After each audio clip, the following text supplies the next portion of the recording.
जय जय नारायण मित्रों, आज मैं आपको एकादशी की कथा सुनाने जा रहा हूँ। नारद पुराण में मोहिनी एकादशी की कथा को सबसे महत्वपूर्ण माना गया है।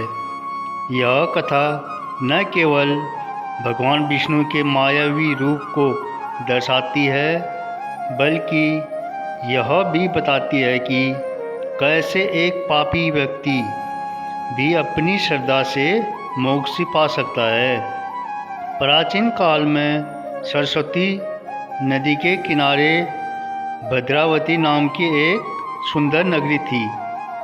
मित्रों, वहाँ धृतिमान नाम का राजा राज करता था। उसी नगर में धनपाल नाम का एक वैश्य रहता था, जो भगवान विष्णु का परम भक्त और बहुत ही परोपकारी था। धनपाल के 5 पुत्र थे। उनमें से सबसे छोटा पुत्र, जिसका नाम धृष्ट बुद्धि था, बहुत ही दुष्ट स्वभाव का और पापी निकला। वह जुआ खेलता, मदिरापान करता और अपने पिता की संपत्ति को गलत कर्मों में उड़ाता था। अंत में दुखी होकर उसके पिता और भाइयों ने उसे घर से निकाल दिया। मित्रों, बेघर होने के बाद धृष्ट बुद्धि जंगल में भटकने लगा और भूख प्यास से व्याकुल होकर पशुओं का शिकार करने लगा।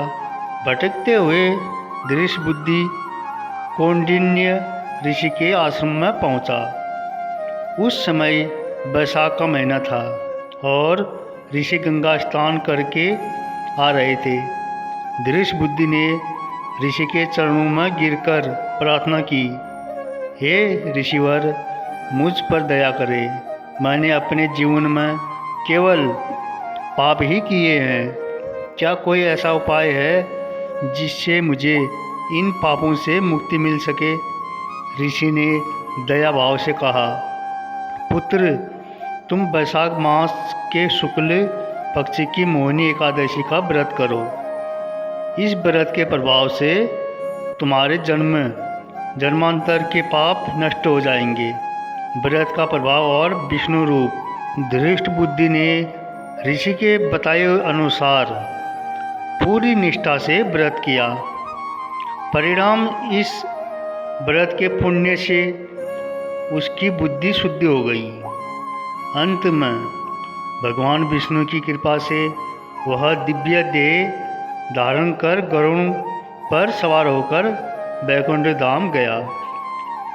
मोहिनी रूप का रहस्य नारद पुराण में यह भी बताया गया है कि इस एकादशी का नाम मोहिनी क्यों पड़ा।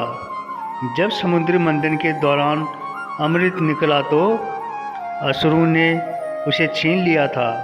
तब भगवान विष्णु ने विश्व मोहिनी रूप धारण किया, असुरों को अपनी सुंदरता और माया से मोहित कर दिया।